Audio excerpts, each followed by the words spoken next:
अध्यक्ष आपण आता निवडणुकीच्या रिंगणात उतरलात तर मोठा प्रतिसाद देखील मिळताना आपल्याला पाहायला मिळतोय. तर प्रचाराची आता कशी तयारी सुरू आहे? खरं तर प्रचाराचा शुभारंभ 27 तारखेला चिन्ह वाटप झाल्यानंतर होईल, परंतु सध्या गावभेट दौऱ्यामध्ये वाडी वस्तीवर जात असताना, शेतकरी बांधवांना भेटत असताना, ग्रामस्थांना भेटत असताना इतका आनंदित त्या ठिकाणी माझा शेतकरी बांधव आहे, माझी मायबाप जनता आहे. कारण का तर केलेल्या कामाची 100% पोचपावती चरण चौरेला देतील असा मला ठामपणे विश्वास आहे. कारण का तर मी फिरतोय सगळीकडं, प्रत्येक ठिकाणी, प्रत्येक गावामध्ये 10च्या 10 झेडपी गटातील गावामध्ये अतिशय माझ्या मायबाप जनतेचा अतिशय मला पाठिंबा मिळत आहे. प्रत्येक ठिकाणी तुम्हाला सांगायला गेलं तर एकही वस्ती अशी नाही की चरणराज चौरेला यांना बोलवून त्या ठिकाणी चहा पाणी केल्याशिवाय सोडत नाहीत. अतिशय चांगल्या पद्धतीनं वातावरण आहे. आणि खरं तर ही निवडणूक माझ्या मायबाप जनतेने, माझ्या मायबाप शेतकऱ्याने हातात घेतलेली निवडणूक आहे म्हणलं तर वावगं ठरणार नाही. कारण तर बघतोय मी ग्रामपंचायतीचं बी इलेक्शन लढलो, आमदारकीचं देखील इलेक्शन लढलो, पर असा मी एवढा पाठिंबा, असा लोकांमध्ये उत्साह कधीच पाहिला नाही निवडणुकीमध्ये. इतका उत्साह या ठिकाणी आहे. कारण का तर गेल्या 30 वर्षापासून ज्याची सत्ता या ठिकाणी होती, झडपी गटामध्ये सदस्य त्यांचे होते, त्या सदस्यांनी कुठल्याही प्रकारचं या ठिकाणी काम केलं नाही. म्हणून त्या ठिकाणी या ठिकाणची जनता टांगापलटी करण्याच्या प्रयत्नात आहे. या ठिकाणचा मतदार बंधू भगिनी टांगापलटी करण्याच्या 100% प्रयत्नात आहे. मत विभाजनेसाठी वेगवेगळे प्रयोग आजमावत आहेत.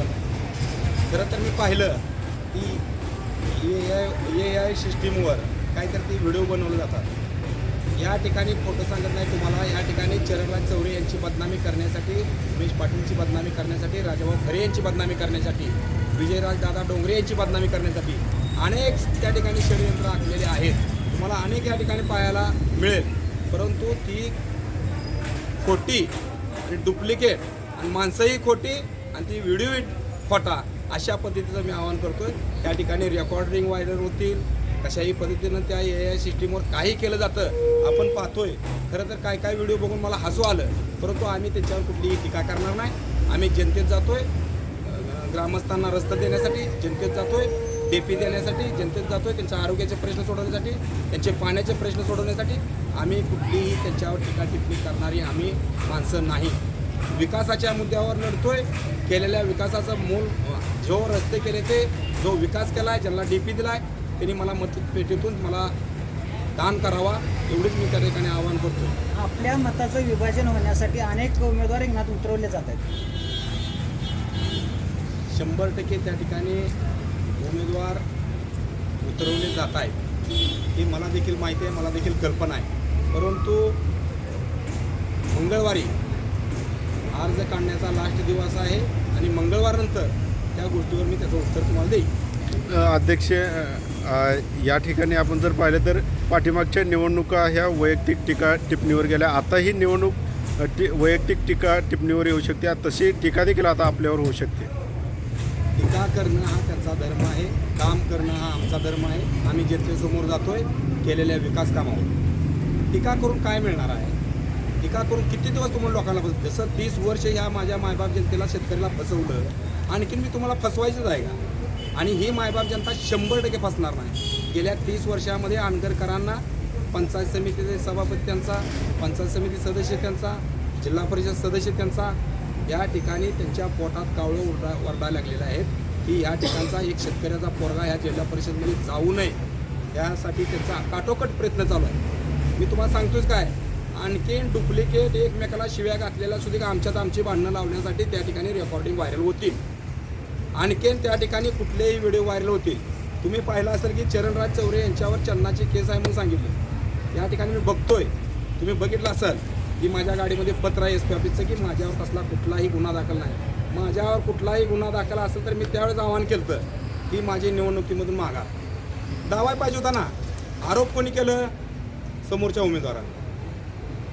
समोरच्या उमेदवारांना आरोप करत असताना का त्या ठिकाणी माझी केस दावली नाही? मी तर पत्रकार परिषद घेऊन सांगितलं होतं की जर का माझ्यावर गुन्हा दाखल असेल तर माझी निवडणुकीमध्ये माघार.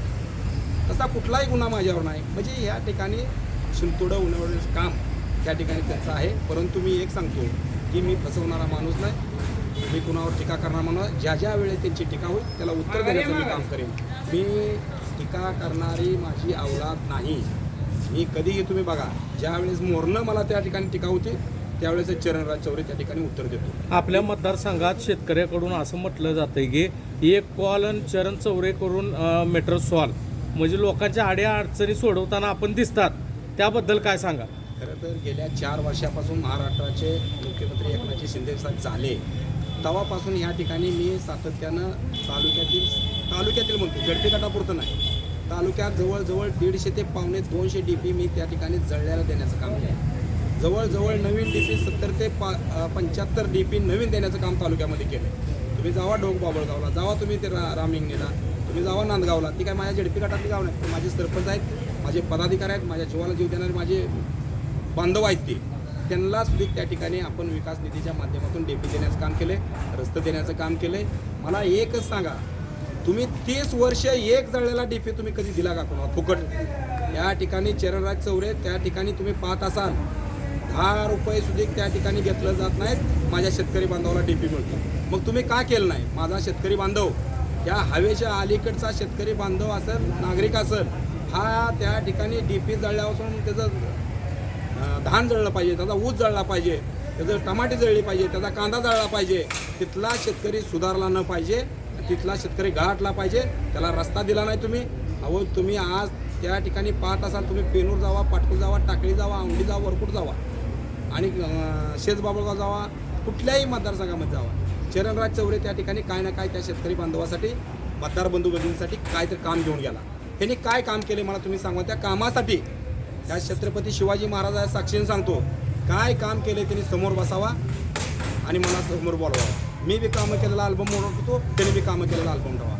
त्या ठिकाणी वर्षातून 10 ते 20 लाख रुपये अनगरकरांनी निधी देऊन प्रत्येक गावामध्ये त्यांना फसवण्याचं काम केलं. खरं तर त्यांच्यापाशी भरपूर काय त्या ठिकाणी देण्यासारखं होतं, पण आपल्या भागातील लोक नाही सुधारली पाहिजे. ही जर लोक सुधारली, पिनोर, पाटपूट, अंकुली, टाकळी ह्या भागातील जर हवेच्या अलीकडे लोक नाही सुधारली तरच ही आपल्या अंडरमध्ये राहतील, तरच ह्या ठिकाणी आपल्याकडे तळवत चाटत येतील. अशा भूमिकामध्ये त्या ठिकाणी राजन पाटलांनी केलेलं काम आहे आतापर्यंत. का आपल्या मतदारसंघातून जात असलेला पालखी महामार्ग रद्द केल्यामुळे त्या भागातील लोकांचा खूप मोठ्या प्रमाणात उद्योग होत आहे. शक्तिपीठ महामार्ग खरं तर ही माझ्या शेतकरी बांधवावर आणि मोहोळ तालुक्यावर तो विषय फक्त माझ्या झडपी गटापुरता नाही.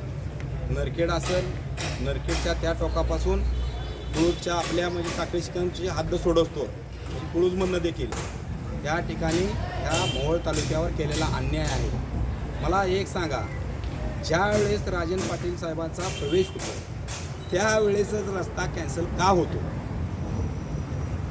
त्यावेळेसच रस्ता कॅन्सल होतो. मी तुम्हाला एक क्लिअर सांगतो की जे झालं आहे ते चुकीचं झालं आहे. आम्ही त्या शेतकरी बांधवाबरोबर आहे, कारण का तर ही प्रगती तालुक्याची थांबली. एक शक्तिपीठसारखा मार्ग जर आपल्या तालुक्यातून जाताना कॅन्सल रद्द होत असेल तर त्याचं बाप ह्यांना आयुष्यभर फेडावं लागेल, कारण का तर आपल्या तालुक्याचा विकास झाला असता.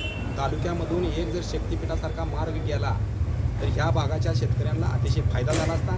त्या शेतकऱ्यांनी कमीत कमी 3-3 वर्ष झालं सर्वे झाल्यापासून त्या रानामध्ये गेले नाहीत. ती रान पडाक फुलं, त्या ठिकाणी पाणी दिलं नाही, त्याचे धानं बागा सुकून गेल्या, सोडून दिल्या. मग त्या ठिकाणी ह्या शेतकऱ्यावर झालेल्या अन्यायाला कोण जबाबदार आहे? याचं उत्तर त्या ठिकाणी अनगरकरांनी द्यावं आणि माझ्या शेतकऱ्याला वर का अन्याय केला आहे याचं उत्तर त्यांच्याकडे मिळतं.